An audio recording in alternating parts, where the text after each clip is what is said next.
All right, so we're going to take a little bit of a break from Cristiano because we talked about him a lot. But he's made it impossible to do that because, Robbo, last night, Portugal played the Republic of Ireland in Portugal, World Cup qualifier.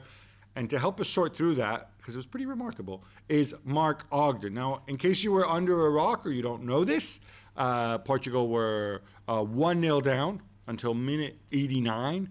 And then who else? Cristiano scores, and then Cristiano scores again, I think in the 5th minute of extra time. Relevant because he broke Ali Dai's all-time international goal-scoring records. He's up to 111 goals at this stage. And according to my friend, Mr. Chip, it's the first time in the history of World Cup qualifying that a team was down a goal in the 89th minute and one player scored 2 goals. No, it's not the first time it's happened. It's the first time the same player scored both goals. So there you go. Cristiano forcing his way back into our consciousness. This is pretty nice, yeah? But pretty special, Mark.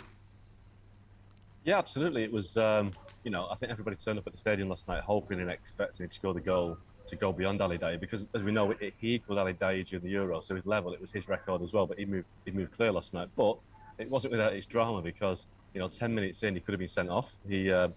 Portugal given a penalty, and he grabbed the ball as you'd expect, and then he also lashed out at Dara O'Shea, who went to the ground, and a little bit of an awkward moment, but he survived that one, and then he missed the penalty. The Ireland goalkeeper, Gavin Bazzoon, who saved his penalty, so it was going to be one of those horrific nights for Ronaldo. But, you know, it was a classic night for Ronaldo, that the arms were being thrown up all over the place. He was trying to score from every opportunity, long-range shots, you know. 3 times in the second half, he had a long-range effort that hit an Irish defender. He had a free kick saved in the 89th minute. But, as we know, Ronaldo never, ever stops. And a great cross by Gonçalo Guedes in the 89th minute, and he headed it in.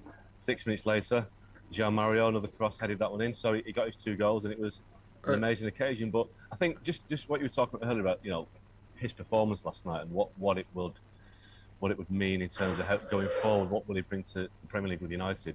The one thing that really struck me last night, and this has been evident for a while now, but he doesn't go past the player anymore. He's not this guy that would do a step over and beat his man. He just doesn't go past his defender anymore. But still, he's lethal when he gets a chance in the 6-yard box. All right, Robbo, you don't need to go and beat players off the dribble and run past them to be a phenomenal footballer, right? No, because he's changed the way he plays. He can't go past people now with trickery or pace because he hasn't got it anymore. He can create shots for himself. Yes, I think buy himself very well. We need to. I mean, absolutely, he can buy himself half a yard, 30 yards around the box to get a shot, and with both feet. That's one of his main attributes. He can shoot with both feet, and he's got the awareness. He can bend it round defenders. He can go through defenders' legs. He's aware around the box, and his main attribute is his spring and ability in the air. So that's his main attribute at the moment. Augie, so on Monday, Jules and I talked endlessly about where he's going to fit into this United side. I think it's much more of an issue that people...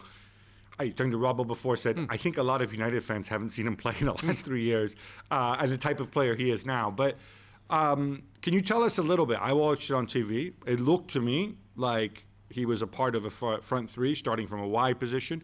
It looked to me like it was a very attacking midfield 3 that they had with Bruno Fernandes and Bernardo Silva.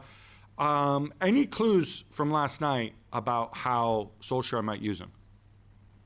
Well, look at last night. He played most of the game down the middle. I mean, he played in every single attacking position last night. He started through the middle. And I thought he was frustrated against Ireland's defenders. Physically, when he's back to goal, he's not the same player. But at half-time, Fernando Santos brought in Andre Silva, put him through the middle. Ronaldo went to the left, and he got much more involved in the game. So I think Ronaldo on the front of the 3 on the left is his best position. But what that means for United, well, you know, Sancho out on the right, maybe Cavani through the middle. Then you've got Ronaldo on the left. It's all very fluid, and we're talking about players that don't stick to the positions they start. But for me, he is still better off on the left-hand side, cutting in where his right foot is his stronger foot, obviously.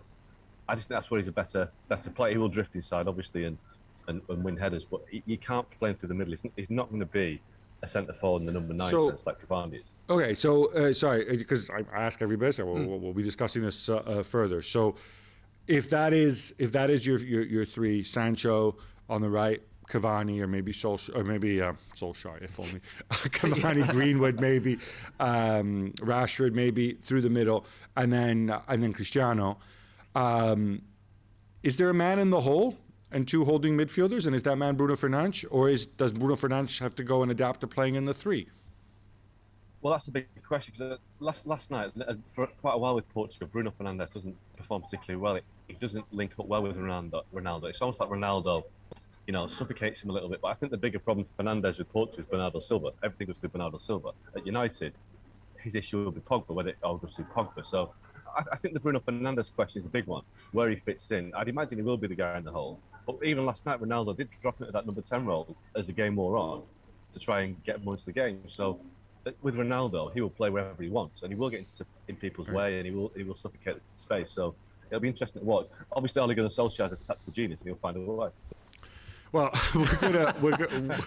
that's a behave. All right, we're gonna discuss this a lot more on the Gab and Jules podcast. But again, to reiterate, Cristiano Ronaldo now 111 goals. He has set a new record in men's international football. Either the men's, because of course the queen of it all is still Christine Sinclair. Shout out to Canada. Thanks so much for watching ESPN on YouTube. And for more sports highlights and analysis, be sure to download the ESPN app. And for premium content and live streaming, subscribe to ESPN Plus.